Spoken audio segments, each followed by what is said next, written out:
Bienvenue aux rencontres de la plateforme des bonnes pratiques pour l'eau du Grand Sud-Ouest. Aujourd'hui, nous accueillons Bruno Lyon, directeur du GIPLIA, pour discuter d'eau en contexte de changement climatique. Bonne écoute.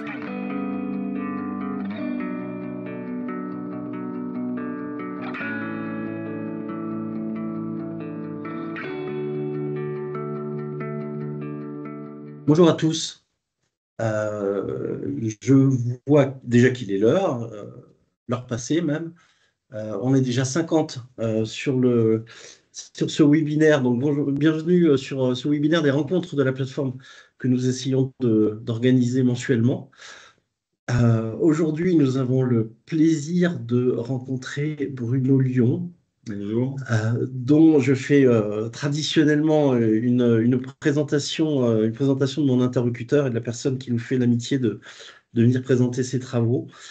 Toujours des travaux utiles à la question de la gestion quantitative, de façon plus ou moins proche d'ailleurs, dans le Grand Sud-Ouest. Euh, Cher Bruno, merci d'être venu nous rejoindre dans nos locaux toulousains pour cette causerie mensuelle. Oui, je trouve qu'en réalité, nous sommes quasiment voisins puisque le groupement d'intérêt public Lien, Innovation et Agroécologie, le GIP-LIA que tu diriges, se situe aux Ules, à quelques kilomètres d'ici. Bienvenue ici dans nos locaux.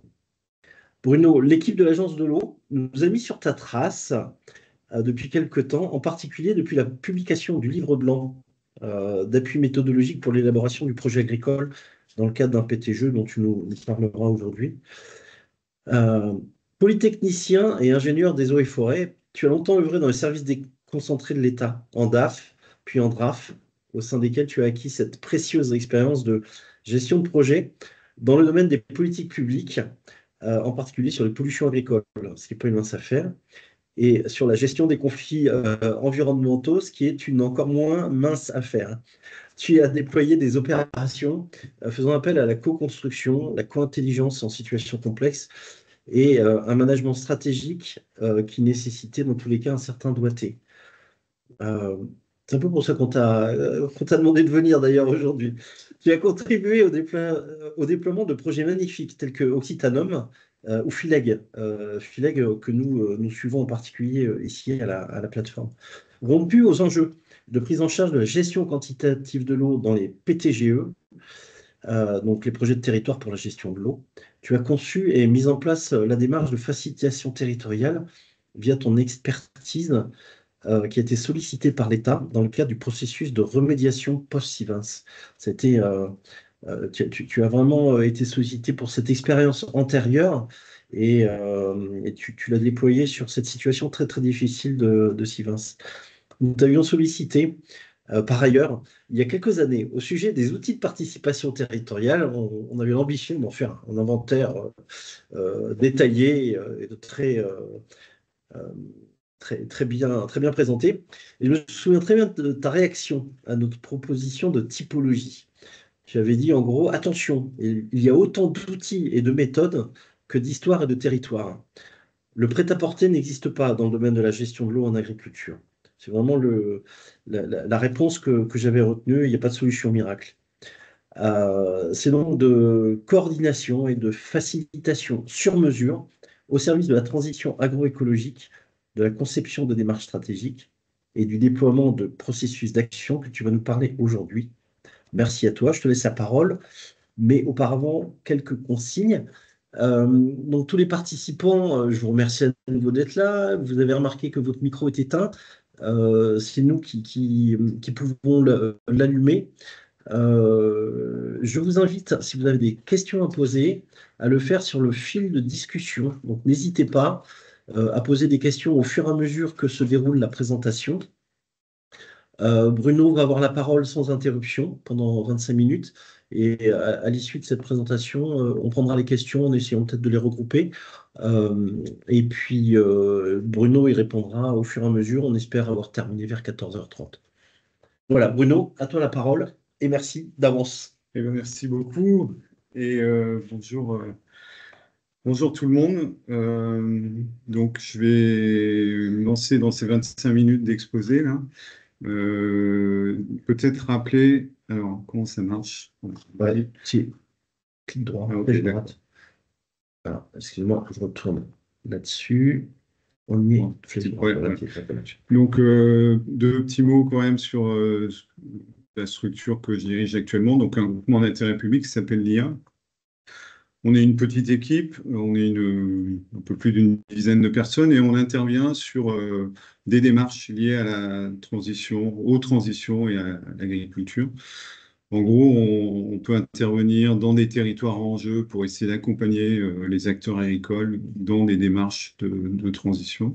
On travaille aussi avec le monde de l'enseignement agricole sur une meilleure intégration de ces enjeux dans l'enseignement. Et on travaille aussi beaucoup avec les collectivités, plutôt sous format un peu d'assistance à la maîtrise d'ouvrage, pour aider à des processus. Donc, on a pas mal de projets de territoire avec lesquels on collabore. On est une structure dans laquelle les parties prenantes, c'est l'État, les deux agences de l'eau, la région Occitanie, l'INRAE, les instituts techniques, les têtes de réseau agricole, l'ADEME aussi. Et on est un opérateur de projet, en fait. Euh, Peut-être un peu une de nos spécificités par rapport aux questions justement d'innovation de transition, c'est que ça, c'est un diagramme que j'aime bien utiliser. Quand on parle de changement, il y a souvent, on est habitué à travailler avec les groupes innovants, les agriculteurs qui sont un peu les leaders, les pionniers, etc. Et on fait beaucoup, il y a beaucoup de choses très intéressantes qui sont faites avec ces agriculteurs qui tracent la voie un peu de ces évolutions de pratiques. Nous, notre cœur de cible, c'est plutôt le centre de la courbe de Gauss, c'est-à-dire finalement, souvent, les agriculteurs sont plutôt dans une agriculture conventionnelle et qui sont confrontés à ces enjeux de transition et qui ont pas les mêmes possibilités de changement, en fait, peut-être que ceux qui sont les pionniers, on va dire. Donc, on travaille, nous, des méthodes pour essayer de faire bouger les lignes dans cette zone-là. Voilà. C'est un peu ce qui nous rend un peu peut-être original dans le paysage. Alors, c'est des bons, il faut que Ouais, je m'habitue. Ah oui, dès que je clique, ça marche plus. oui, vas-y. Voilà. Donc, tu m'as demandé d'essayer d'intervenir sur une question assez vaste, qui est la relation eau-agriculture dans une démarche territoriale de projet de territoire. Alors, bon, je m'excuse déjà d'avance de l'exposé qui suit, qui va être un peu, peut-être parfois simpliste, caricatural, mais en 25 minutes, il faut faire des choix. Donc, j'ai préféré plutôt un propos un peu musclé et qui pose un certain nombre de questions plutôt que de faire un laïus un peu passe-partout. Voilà, c'est matière à réflexion, je pense, et à discussion. Je vais partir, puisqu'on veut parler de démarche avec le monde agricole, je pense qu'il faut partir de où on en est aujourd'hui. Aujourd'hui, le monde agricole, c'est un monde qui a vécu là, et qui vit une crise forte. C'est un monde, moi, je l'ai toujours vu en crise, en fait, depuis que je travaille, j'ai l'impression, mais on a l'impression que ça s'intensifie. Et quand on parle de l'agriculture ici, dans notre sud-ouest, cette crise, parfois, elle est existentielle. C'est-à-dire que là, c'est ce qu'on voit sur ces pancartes. On voit beaucoup, c'est un peu, on est en train de penser notre avenir et notre fin, quoi. Euh, Ça, c'est des choses qu'on sent très bien. Nous, on est souvent au contact d'agriculteurs en essayant de comprendre leur situation. Ces messages de détresse, d'inquiétude forte sur qu'est-ce qu'on est en train de devenir, ils sont là. Et il faut partir de là, en fait. Il faut toujours avoir ça en tête. On est dans des situations assez violentes là, de questionnement sur ce que peut devenir l'agriculture. Et dans ces questions, la question de l'eau, elle est souvent remontée comme centrale. C'est-à-dire que c'est une question de viabilité, l'eau pour les agriculteurs, hein, tel qu'ils l'expriment assez souvent. C'est avoir de l'eau dans un monde où on pressent qu'il y en aura de moins en moins, et quand par ailleurs, il y a tout un tas d'autres pressions sur l'avenir de l'agriculture, ça devient de plus en plus stratégique. Donc voilà, je pense on peut partir de là en se disant que si on veut travailler ces questions agriculture dans un territoire, le point de départ et la tension initiale, elle est quand même bien là. avec, de l'autre côté, des acteurs, des institutions, des réglementations, etc., qui disent, ouais, mais attention, l'eau, c'est pas que pour les agriculteurs, il y a des enjeux de ressources, de préservation, etc. Donc, on a quelque chose qui peut être une vraie tension politique, en fait, sur ces processus. Et du coup, moi, j'ai l'impression que souvent, derrière les projets de territoire, ce que j'en vois, peut-être pas de manière explicite, mais de manière un peu sous-jacente, il y a toujours une espèce de question qui est toujours la même qui est posée. Alors, je vais essayer de l'écrire un peu comme ça. Euh, je vais la lire, c'est plus simple.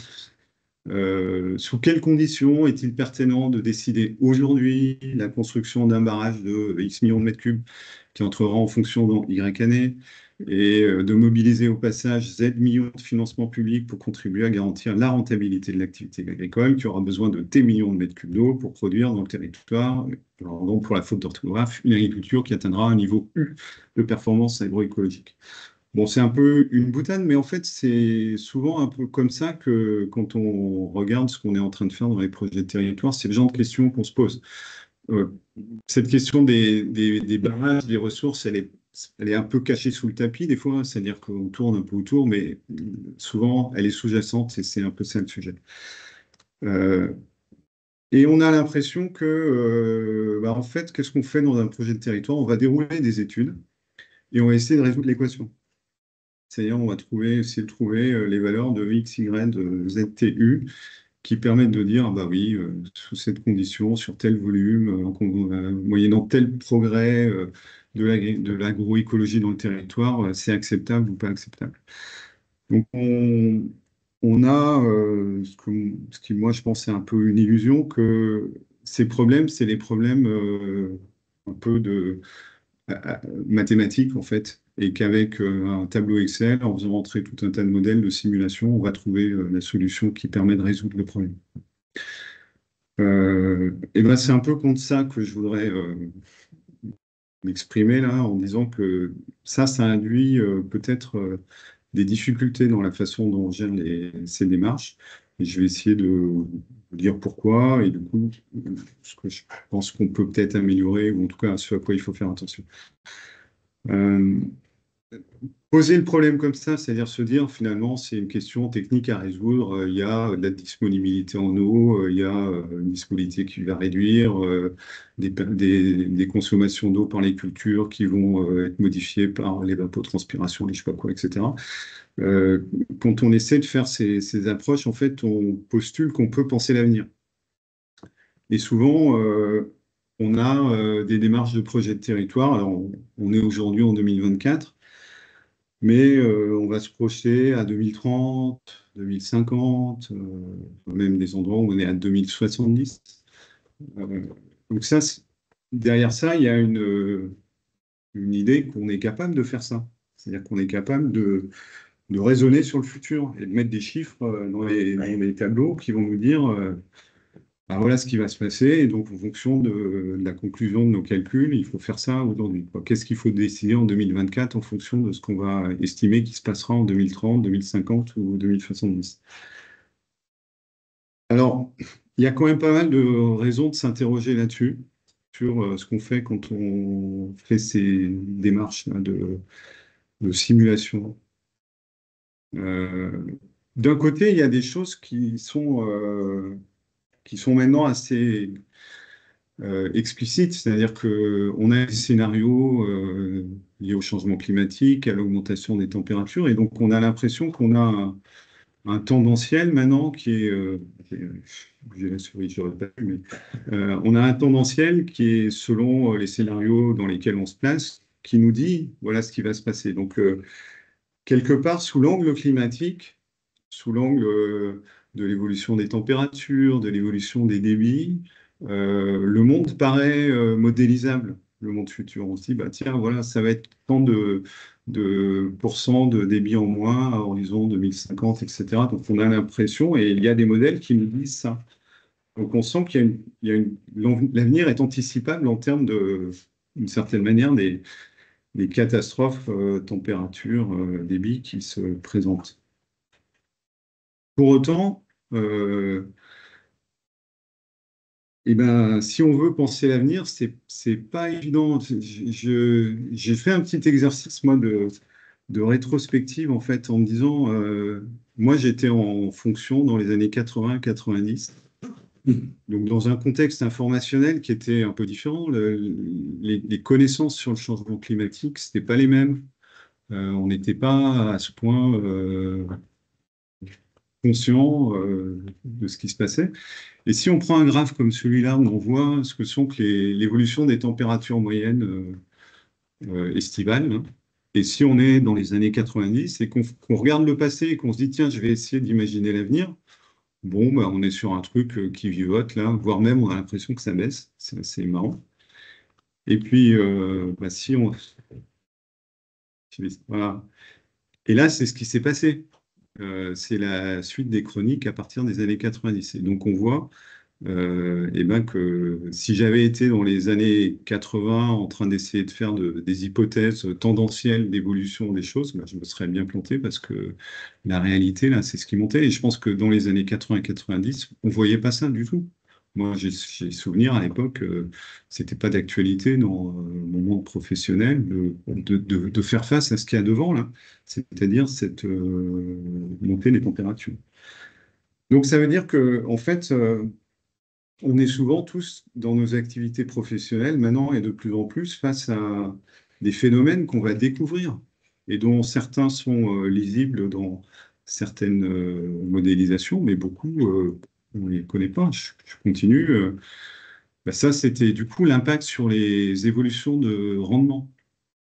Ça, c'est une courbe de l'Académie d'agriculture qui montre voilà, l'effet des températures. À un moment donné, ça fait que sur les rendements, ben, bing, il y a une répercussion sur le progrès des rendements. Ça veut dire que si à cette époque-là, je faisais des hypothèses sur l'évolution de la rentabilité économique de telle culture ou telle terrain, ben, je me serais planté parce que j'aurais pas du tout anticipé ce qui se passait. Je prends un dernier exemple. Ça, c'est quelque chose de plus récent, c'est les cours du blé.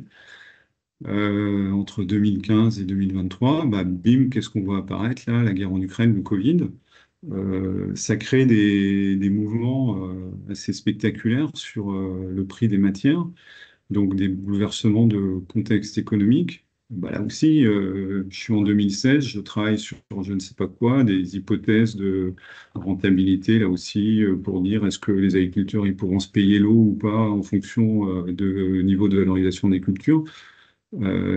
Qu'est-ce que ça vaut 3-4 ans après dans le monde nouveau qui s'installe là avec cette crise? Voilà, donc tous ces éléments, je vais assez vite, mais ça veut dire que moi, je ne sais pas ce qui se passe dans les 5 ans, dans les 10 ans, et je suis incapable, sur beaucoup de paramètres de l'activité agricole, de dire l'agriculture, elle sera comme ça, elle fonctionnera comme ça, avec telle base économique, avec voilà, quel va être l'effet du changement climatique sur les maladies, le développement des maladies et la façon dont ça va affecter les cultures, l'élevage, etc. Qui sait le dire aujourd'hui, quoi. Voilà, donc, premier point par rapport à ces notions de je veux essayer de faire des modèles qui vont me permettre de dire l'avenir et de résoudre mes équations, bah, c'est que moi, je ne sais pas comment on pose des équations dans des univers aussi fluctuants et plein d'incertitudes. Autre point, euh, on a longtemps un peu les modes de pensée qui sont ceux qui permettent là, de résoudre les équations que je disais que je montrais tout à l'heure.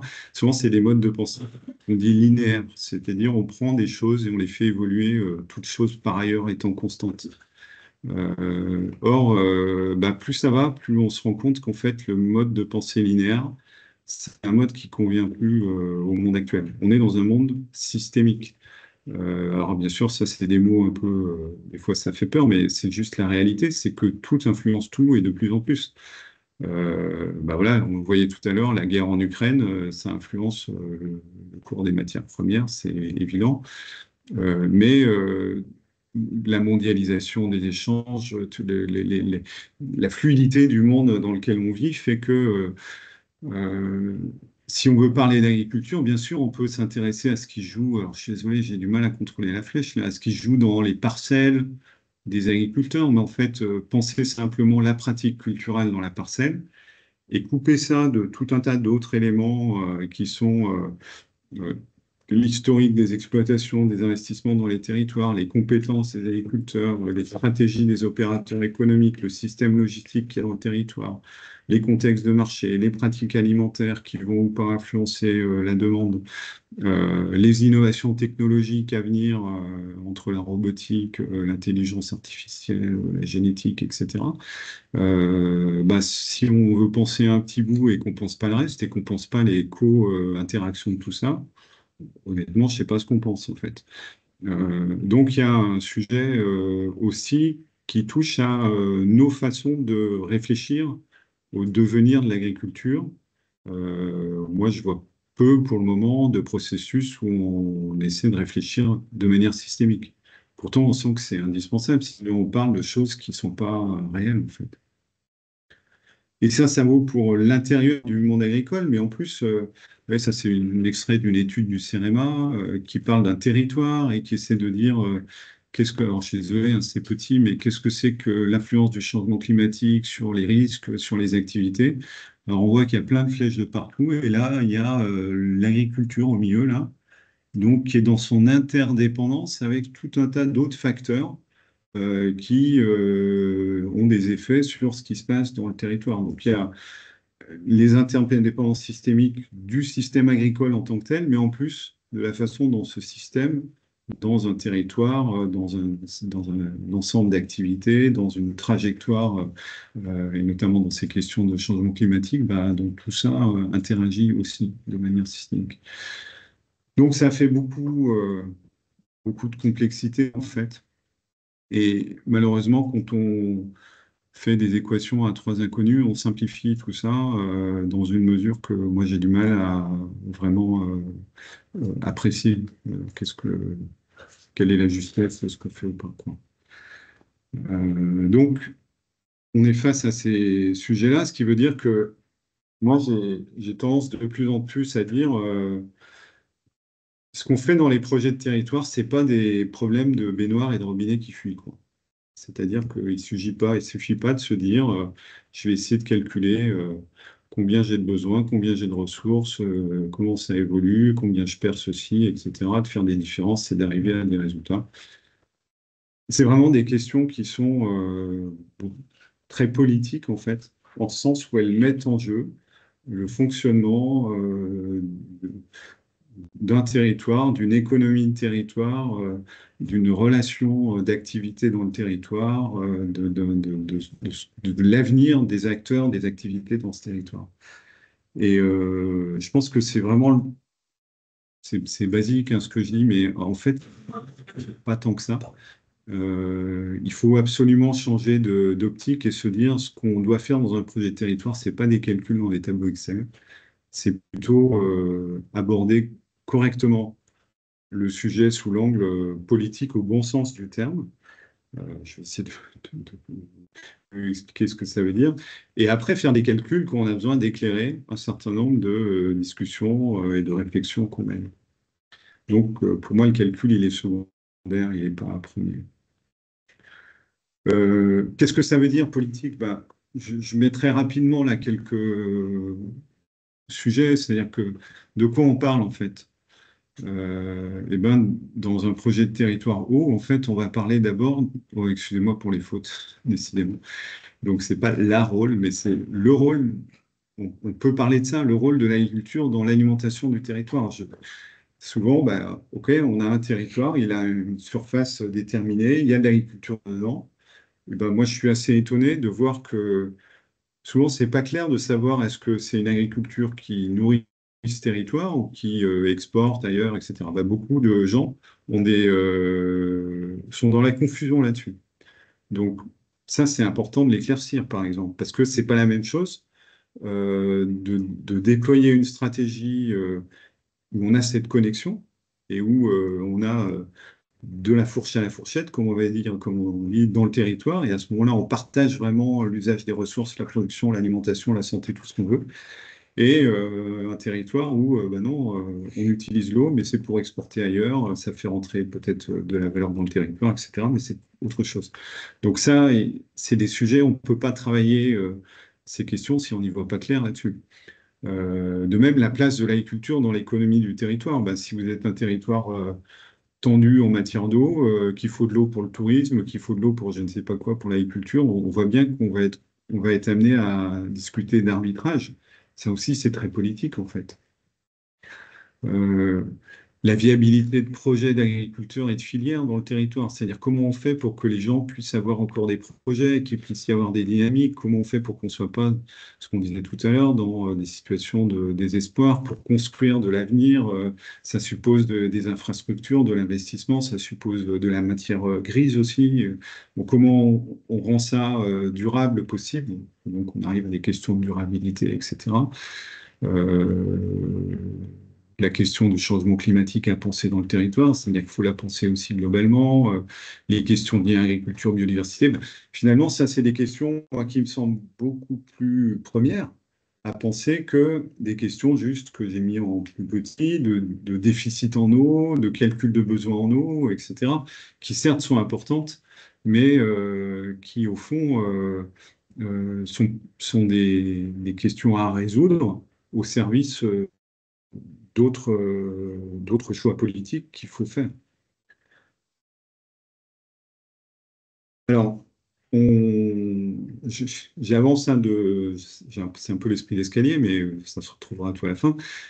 Si on dit c'est une question politique, on voit bien que le sujet, c'est avec qui on en discute en fait. Parce que un des principes des projets de territoire, c'est de mettre les gens autour de la table. Donc ça fait partie des grands poncifs, je vais dire.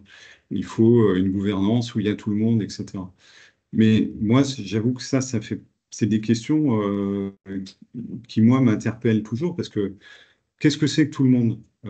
Oui, j'ai pris l'un des types d'acteurs, un agriculteur, un maire, un technicien de coopérative agricole, un responsable de syndicat d'eau, un militant associatif, un responsable de la police de l'eau, un technicien de rivière, un citoyen.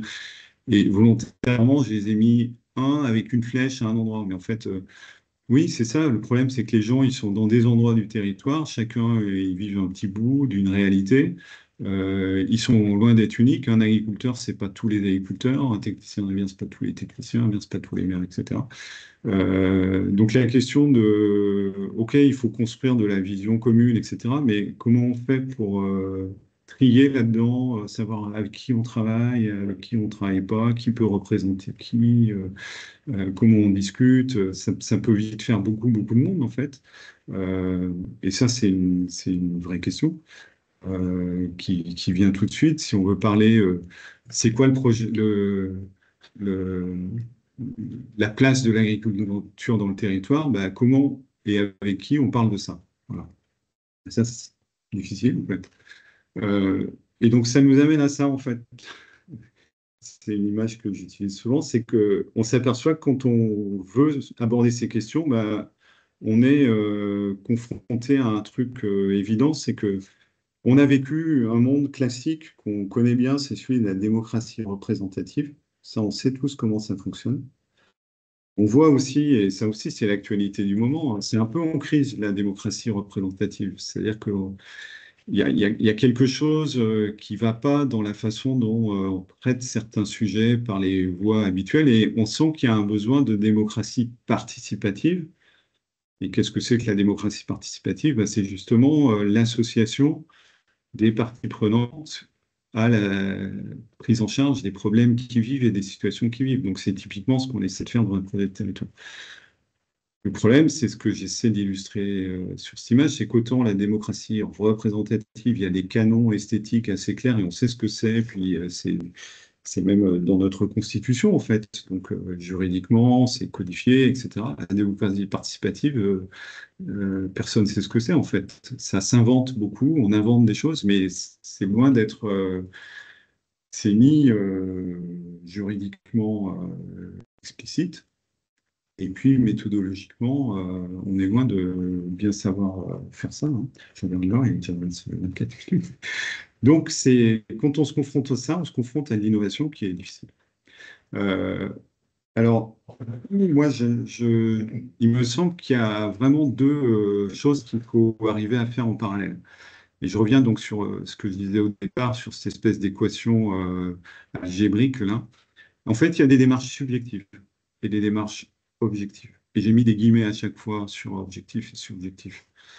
Les démarches subjectives, ça veut dire que bah, c'est justement quand on veut, avec les acteurs, parler des enjeux politiques du territoire, des enjeux stratégiques, il faut des processus de dialogue et de conversation euh, avec les acteurs et avec les agriculteurs aussi. C'est-à-dire qu'il y a une façon à réinventer, de mettre en conversation les gens dans un territoire pour qu'ils parlent des enjeux d'avenir de leur territoire. Et, et ça, c'est compliqué. Mais ça peut se faire, il y a des méthodes, il y a des démarches, tout ça. Et puis l'objectif pour moi, c'est effectivement nourrir cette conversation des acteurs avec des données qui vont être, qu'on va aller chercher dans des descripteurs de la réalité. On parlait tout à l'heure des modèles de changement climatique, ben, c'est des descripteurs qu'on peut juger assez fidèles de ce qui nous attend. Il faut être capable de mettre ça sur la table des discussions et de nourrir le travail sur les enjeux sur lesquels les acteurs vont essayer de se mettre d'accord. Mais il faut le faire dans ce sens-là, à mon avis, c'est-à-dire qu'il faut commencer les conversations par mettre les acteurs et les agriculteurs dans des situations où ils vont exprimer et formuler ensemble leur vision et leurs anticipations et leurs analyses du problème avant de nourrir ça par de la connaissance.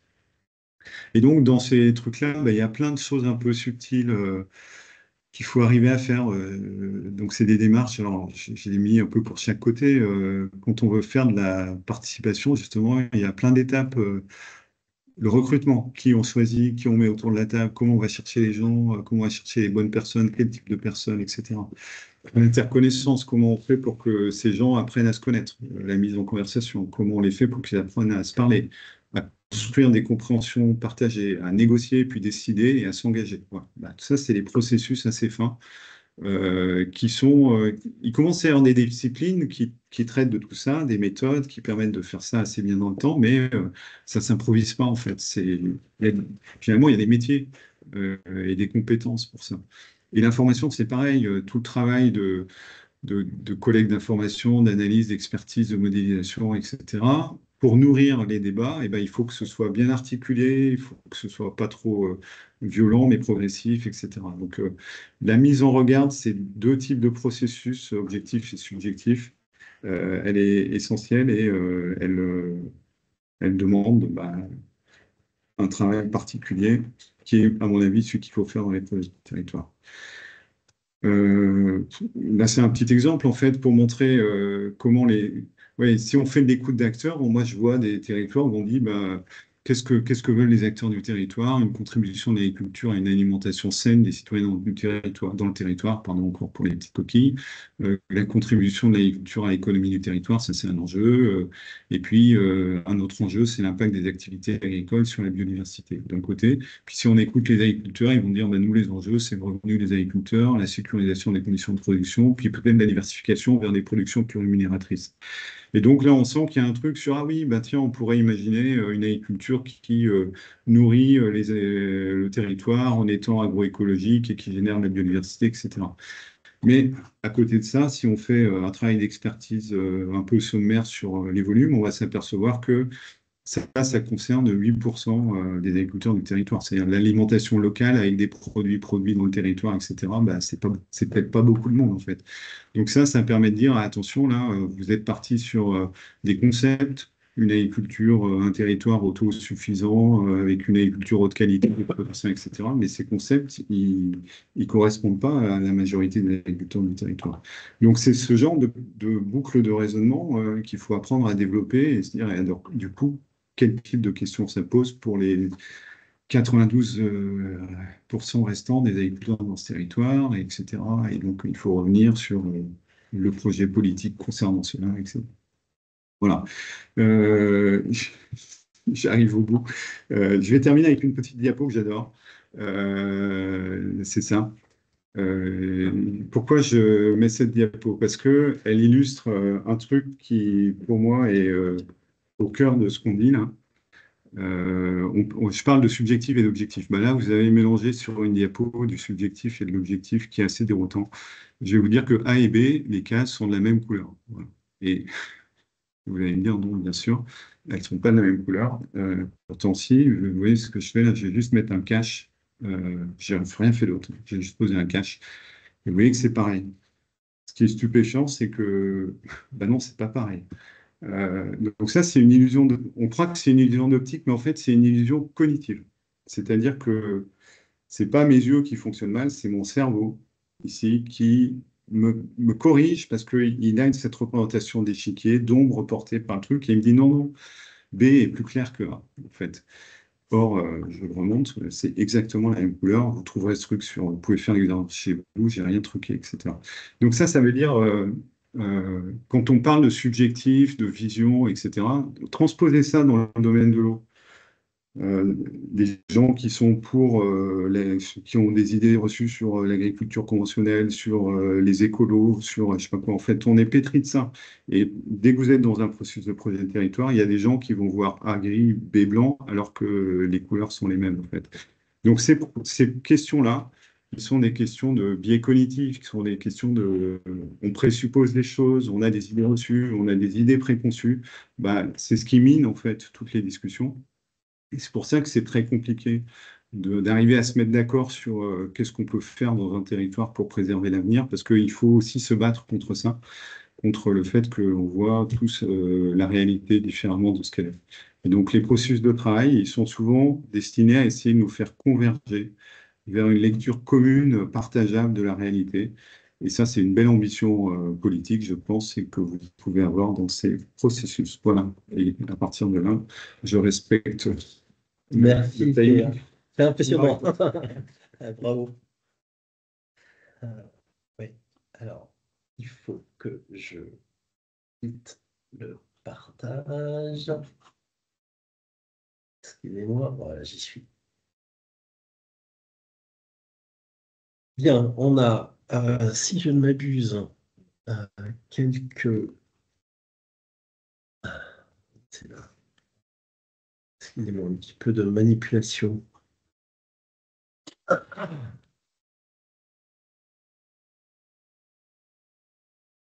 Voilà. On va afficher les questions et on n'y arrive pas si elles sont là. Voilà.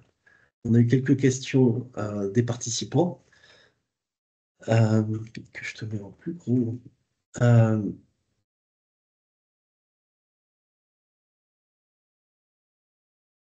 Je vais y arriver parce que.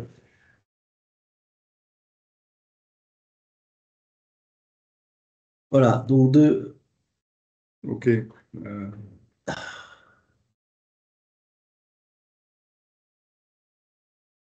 Donc, bah, on les prend dans l'ordre. On va les répondre prendre. aux questions Voilà, donc je pense elles sont affichées dans l'ordre. On va peut-être les afficher, les prendre aussi dans l'ordre. De Amélie Rochas de la Réal Nouvelle-Aquitaine, bonjour. Tu soulignes que la modélisation ne se base pas que sur du tendanciel. Oui, oui, je suis assez d'accord là-dessus. Après, encore une fois, c'est justement le problème, c'est que des choses qui ne sont pas tendancielles, soit on a des choses comme les modèles climatiques actuellement qui nous permettent d'imaginer l'avenir, mais si je prends pour l'agriculture, si on veut aujourd'hui essayer d'imaginer l'agriculture de demain, ben moi, il me semble en tout cas que il y a- je vois pas bien ce que sont les modèles prévision d'évolution de ce que sont qu'à la fois les structures, l'économie, les dynamiques agricoles, quoi. Or, avant, il y avait du tendanciel parce qu'il y avait un peu de stabilité sur un certain nombre de choses, mais il y en a de moins en moins. Donc, je parle vraiment plutôt pour ce qui est du domaine qui consiste à imaginer l'agriculture de 2030, 2050 ou 2070. Et là, pour moi, on ne peut plus faire du tendanciel et on ne sait pas vraiment faire du prédictif, quoi. Ce qui n'est pas vrai sur un modèle climatique, par exemple. Euh, Alors, dessus, j'avais. Est-ce que tu peux nous prendre la question précédente? C'est pas précédente, non. je continue avec du coup. Ah oui, d'accord. Donc la suivante. OK, donc c'est le qui? De Betty Comte. OK pour la profession, j'imagine agricole, mais qu'en est-il du public? Le public, donc j'entends le grand public, qui a aussi ce raisonnement linéaire. Donc là, on parle du raisonnement linéaire ou systémique. Le public qui a aussi ce raisonnement linéaire et que l'on a besoin de convaincre au final pour les embarquer dans la démarche territoriale, vu qu'ils votent pour les politiques que nous dirigeons aussi, nous, techniciens. Comment est-ce qu'on fait pour embarquer le public dans cette vision systémique? Oui. Ben, moi, j'ai pas réponse à tout, hein, je vous préviens. Je pense que c'est la façon dont on sensibilise le grand public à tous ces sujets, elle est importante. Ça renvoie à un truc que j'ai pas trop évoqué pour moi, mais qui est sous-jacent un peu dans ce que je dis, c'est-à-dire que moi, j'attire l'attention sur le fait que tous ces processus de représentation, de discussion sur ce que c'est que la réalité, ce qu'on en pense, qu'on en conçoit, il faut les intensifier en fait. Bah, ça veut dire qu'il y a un coût à ça. Il y a un coût en termes d'activités à déployer, d'animation, de sensibilisation, de communication, de négociation, de mise en conversation. Et moi, l'impression que j'ai aussi, c'est qu'on n'est pas vraiment aujourd'hui prêt à payer le coût de ça. On se rend pas compte que ça passe un peu toujours à l'as. C'est un peu les trucs qu'on fait quand on a fait le reste. C'est-à-dire qu'on commence par faire l'étude à 250 000 euros pour essayer de faire toutes les modélisations possibles. Et après, on se dit, ah, il va falloir qu'on fasse un peu de communication là-dessus. Moi, j'essaie de plaider pour qu'on inverse un peu les priorités et qu'on se dise ce travail sur la perception, la vision, le fait que les gens changent de regard sur le monde dans lequel ils sont, il est aussi prioritaire, quoi. Donc, ça va dans le sens de ce que vous dites, mais ça veut dire qu'il faut être capable d'intensifier les moyens qu'on consacre à ça. Voilà, j'ai vu qu'on a une main levée, hein, Monsieur Bonneville. On vous questionnera ultérieurement. Euh, une question de Florian Urban, de PTBR Adour.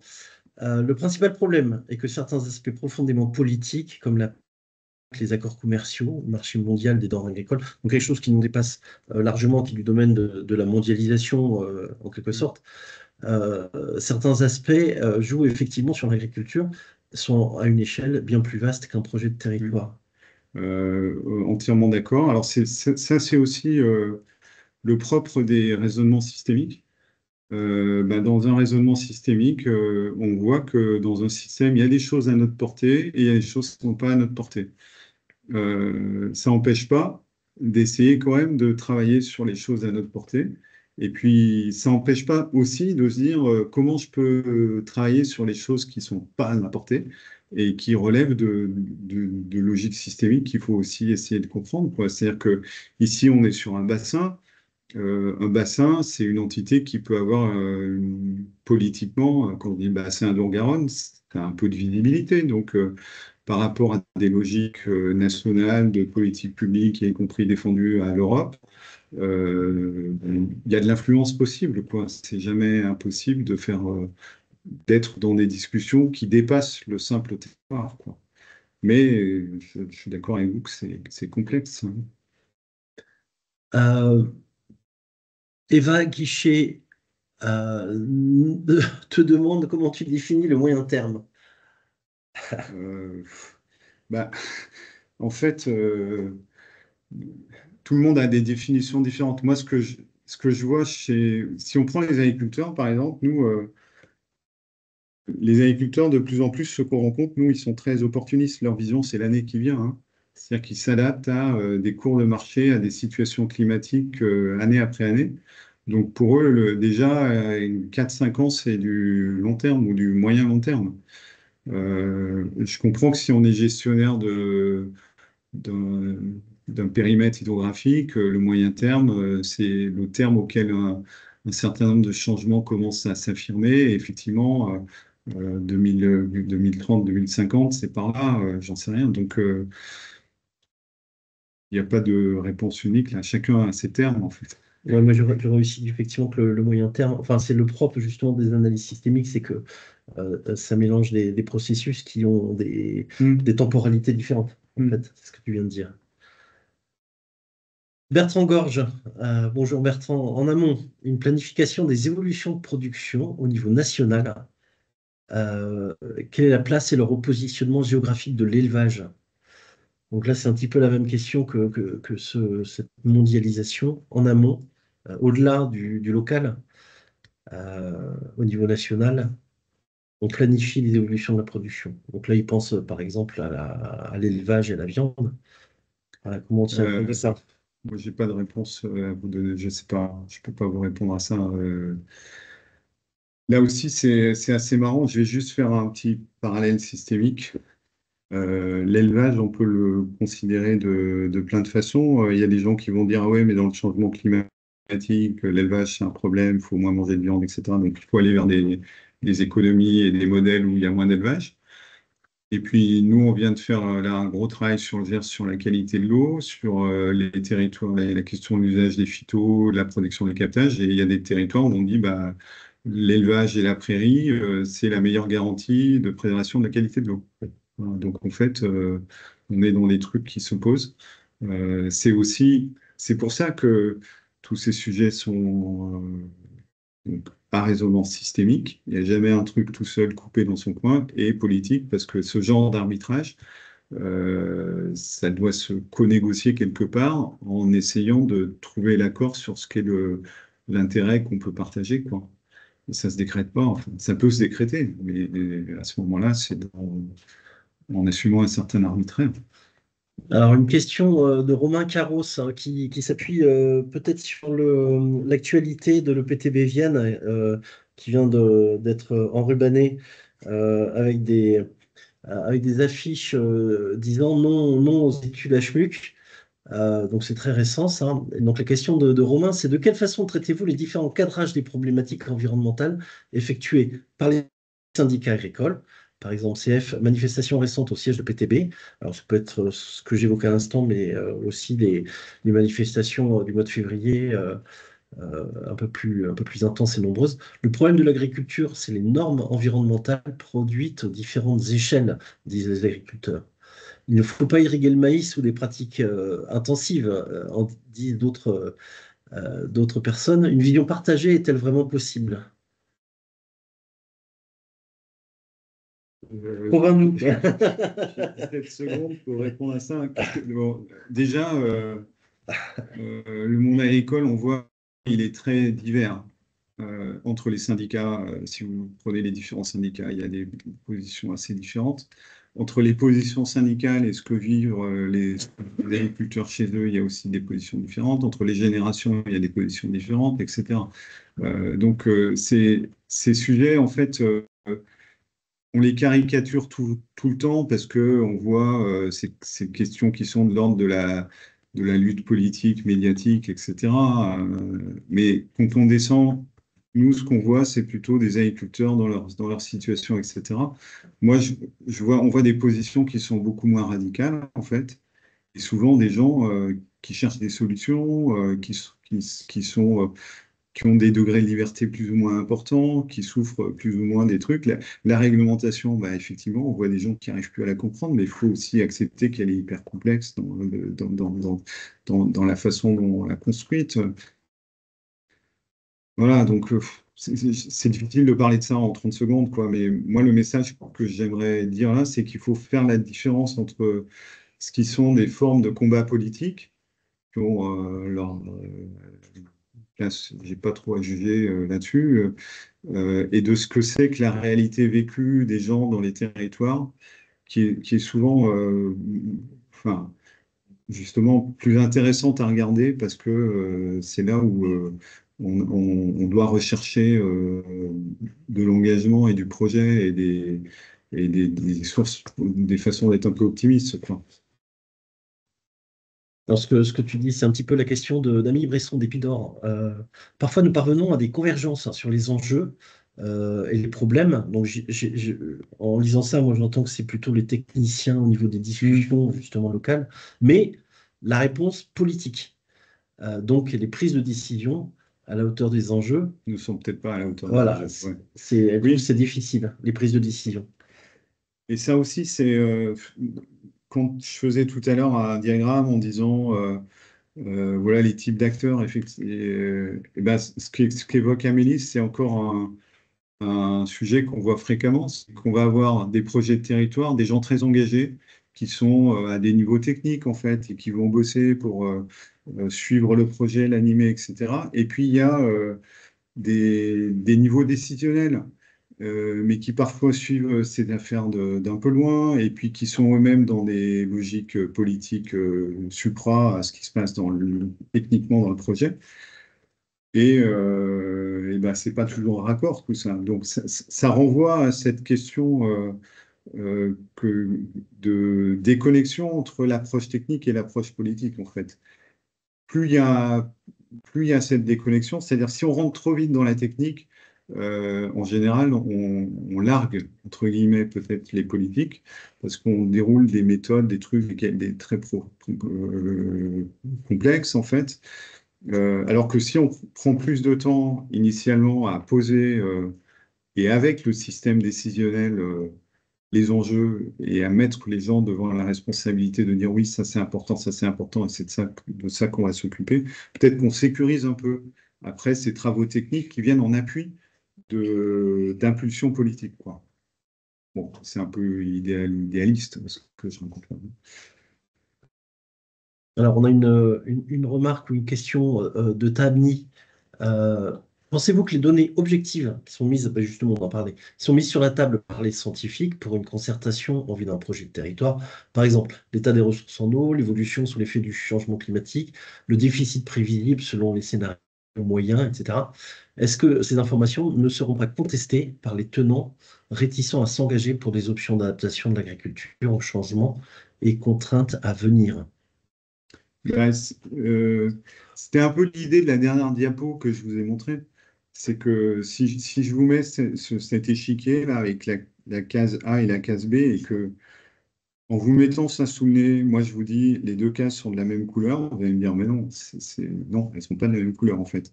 Donc moi j'arrive avec un fait objectif, elles sont de la même couleur et vous êtes dans une subjectivité qui est celle de votre position et vous me dites bah non. Donc oui, ça arrive toujours ça, c'est-à-dire que le rapport à la réalité, il est conflictuel parce que, et c'est pas forcément une mauvaise volonté, c'est simplement qu'on a des regards, des histoires qui font que des fois, le fait que des gens aient aligné des calculs, des modèles et nous disent la réalité c'est celle-là, si nous, celle qu'on a vécue, elle est différente, ben, on est en conflit. Donc ça ne peut se résoudre que par un travail laborieux de discussion, en fait. C'est bête comme tout, mais ça veut dire qu'il faut petit à petit désosser un peu la source de la non-compréhension ou de l'opposition et essayer d'arriver à une zone où, ah bah tiens, oui, mais c'est ça que toi tu vois différemment et moi c'est ça, et là on n'est pas d'accord. Ça, c'est difficile. C'est pas impossible. Des fois, on se heurtera à des choses qui sont de l'ordre de, comment dire, de l'idéologie. Ça existe, l'idéologie. C'est-à-dire qu'à un moment donné où on ne peut pas raisonner, on s'arrête parce qu'on a une idée et on ne veut pas en démordre. Bon, bah ça veut dire que là, on est dans le conflit. Et c'est pour ça que dans tous ces processus, moi, je ne suis pas non plus. On n'arrive pas toujours à se mettre d'accord. Le consensus de tout le monde est d'accord, ça n'existe pas. Et enfin, on peut le rechercher. Mais il y a des moments où on se heurte à des choses qui sont des choses voilà, idéologiques, de position de principe, de lutte de pouvoir, de tout ce qu'on veut. À ce moment-là, bah, il y a une autorité décisionnelle qui doit pouvoir débloquer les choses, hein.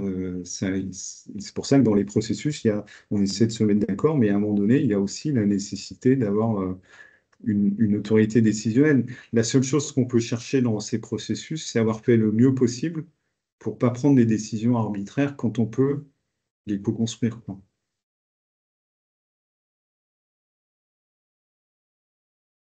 Alors, quelqu'un, sans doute du syndicat Couture Mosson Coulée Verte, euh, je crois que, ah non, c'est pas la dernière question, évoque la courbe de Gauss, qui traite de l'innovation adoptée ou adoptable comme pour un troupeau, comme une cohorte homogène. Or, la diversité des sous-systèmes de production et stratégie contrarie cette affirmation. La recherche INRAE, CIRAD, traite des approches systémiques depuis plus de 30 ans. Quid de l'application réelle de cette approche dans un contexte où le politique, c'est le rapport de force, comme disait Stéphane Le Foll? Euh, Qu'est-ce que je peux dire de ça? Euh, ouais, moi, je suis pas si convaincu. Enfin, vous voyez, sur cette histoire de coupe de Gauss, nous là, on vient de voir un département entier avec des agriculteurs dans différentes typologies. Bah, on a trouvé qu'il y a quand même beaucoup de communs de situations, en fait. Notamment quand on est dans des systèmes de filières avec des coopératives, etc. Donc, encore une fois, la partie la plus à gauche de la courbe de Gauss, il y a beaucoup de diversité. Mais quand vous êtes sur des modèles plus conventionnels, il me semble que la diversité se réduit quand même et on trouve beaucoup de systèmes qui se ressemblent. Donc là aussi, ça dépend de quelle agriculture on parle. Quant à l'approche systémique, ok, le club de Rome, tout ça, oui, ça date, hein, je suis d'accord, mais on n'a pas fait, en fait, on l'a pas mis en œuvre.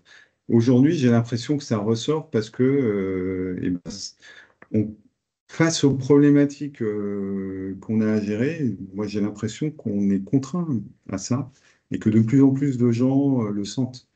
Le problème, c'est qu'on ne sait pas faire de l'action systémique. On sait faire à peu près de la pensée, de la compréhension systémique. Mais de l'action systémique, c'est encore un domaine innovant. Donc, bah, nous, c'est aussi un peu pour ça qu'on essaie de pousser ces sujets, quoi. Eh ben on va prendre la question de Monsieur Bonneville. Je vous donne la parole, ou alors mes collègues vont vous donner la parole. Euh, Autorisez le micro. Ça y est, vous y êtes. Non, alors vas-y, fais-le toi.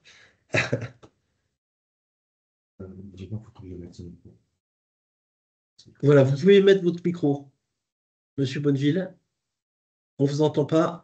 Voilà, mettez votre micro et OK. posez votre... Allez-y. Voilà. Je veux juste rebondir sur la phrase introductive de Bruno Lyon, qui dit l'agriculture est en crise depuis des décennies. Ça, effectivement, ça s'observe de façon assez large, que ce soit dans les pays de l'ouest de l'Europe ou ceux de l'Est. Et la loi d'orientation de 62 qui affecte des productions par territoire a induit une baisse de la capacité, ou en tout cas une baisse de la capacité des sols à ralentir ou à maintenir le flux terrestre, le cycle terrestre de l'eau. On observe par exemple en Europe centrale la réduction de la sol de plantes irriguées, de cultures irriguées, et c'est induit par l'affaissement des nappes phréatiques. Je l'ai observé localement ici, près de Montauban, dans les années 80. Donc, les mêmes causes provoquent les mêmes effets. S'agissant de la souveraineté alimentaire, bon, ça induit, par exemple, en Europe centrale, la diminution drastique de la sol de maïs. Le maïs rend des services importants quand il est cultivé de façon sobre en consommation d'eau. Aujourd'hui, on est dans l'alternative pour nos territoires, pour les revitaliser. Avec 4000 mètres cubes, on peut créer une activité de plantes en lien avec l'alimentation locale, donc du maraîchage. 4000 mètres cubes, ça suffit à un maraîcher pour faire des cultures alternatives et qui n'ont pas d'impact sur l'alimentation et sur l'aspect sanitaire de l'alimentation. L'impact sanitaire de la mal-alimentation, c'est estimé à 17 milliards pour la France. Voilà. Donc, il y a ces observations macro et micro géographiques qui pourraient induire des signaux pour comment on préserve la ressource demain, parce qu'il s'agit bien de ça, parce que on veut maintenir un volume de flotte pour les agriculteurs, mais comment on préserve la ressource? S'il s'agit de créer des osomâtres, comme on l'a fait au siècle dernier, et je ne suis pas critique par rapport à ça, parce que ça a effectivement fixé de l'activité sur les territoires, autant aujourd'hui, cette façon de stocker de l'eau ou de la ralentir, si on peut dire, me paraissent complètement erronées, quoi, et mal adaptées. Pour finir, je dirais qu'il y a une expérience de démocratie de gestion de l'eau en Tarn-et-Garonne qui est en phase d'expérimentation, puisque en amont, on a signé tous les syndicats agricoles, la Chambre d'agriculture, les associations environnementales, FNE, UFC Que Choisir, une charte pour la préservation de la ressource. Il y a ces velléités donc d'accorder nos violons avec l'ensemble de la société. Voilà. C'est une expérience qui vaut ce qu'elle vaut, parce qu'il va falloir qu'on suive le bébé au fil de sa croissance. Mais en tout cas, voilà, c'est une expérience dont je voulais faire état. Merci pour votre contribution et vos remarques. S'il faut réagir. Non, enfin, oui, mais. Alors, si on passe à la question de l'ARB Occitanie, Natacha Racinet, quel type d'outils ou démarches pour mettre en œuvre ces animations à une échelle territoriale ou régionale? Ce serait des sortes de living lab pour rapprocher le monde de la recherche, le monde agricole, le monde politique, le grand public. Avez-vous d'autres idées de moyens possibles? Alors, c'est amusant, c'est ce que j'évoquais tout à l'heure avec cette typologie qu'on avait imaginé faire à la plateforme. On a recensé quelques outils que vous trouverez sur notre centre de ressources, des outils de participation finalement assez variés. Donc, certains ont été recensés par le CEREMA, d'autres par la Fondation du Roi Baudouin. Donc là, vous pouvez aller en trouver quelques-uns sur notre site, mais je pense que l'avis de Bruno est encore plus intéressant sur cette demande d'outils existants. En fait, moi, je considère que c'est un domaine encore innovant et émergent. Donc, vous citez la notion de Living Lab. Je pense qu'en fait, c'est des choses sur lesquelles il n'y a pas encore un champ disciplinaire bien stabilisé en termes de méthode. Donc, il y a des pratiquants, il y a des opérateurs privés, des bureaux d'études ou des chercheurs qui développent des méthodes et qui les testent. Mais je serais bien incapable aujourd'hui vous voyez, de vous faire un descriptif complet, un panorama de tout ce qui existe. Moi, je connais et j'ai fréquenté un certain nombre expérimenté avec beaucoup d'intérêt un certain nombre de méthodes. Donc, ce qui me semblerait intéressant, justement, c'est peut-être qu'on fasse de la mise en réseau là-dessus et qu'entre opérateurs d'institutions de maîtrise d'ouvrage qui se sentent intéressés par le fait de faire progresser à la fois la connaissance et le contexte des acteurs qui font ça, ben, je pense qu'il faut se saisir de ces questions, quoi. Et ça pose aussi une question qui est très, très sensible, c'est la question des moyens qu'on met pour ça. Parce que quand vous voulez faire des processus de ce type-là, c'est de la ressource humaine, souvent, il faut mettre de la facilitation, il faut mettre des acteurs qui vont être des tiers acteurs.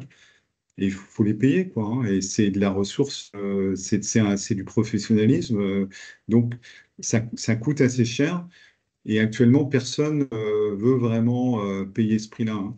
Donc, oui, moi, je crois qu'on aurait des budgets un peu vraiment dédiés à ça aussi qui permettent un travail vraiment de qualité autour de tout ça. Peut-être que ça changerait aussi la donne.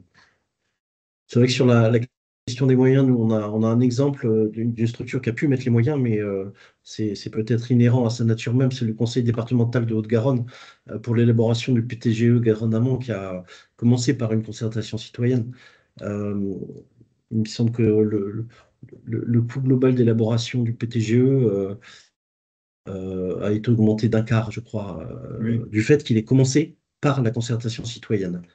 Il me semble que c'était de l'ordre de 100 000 euros.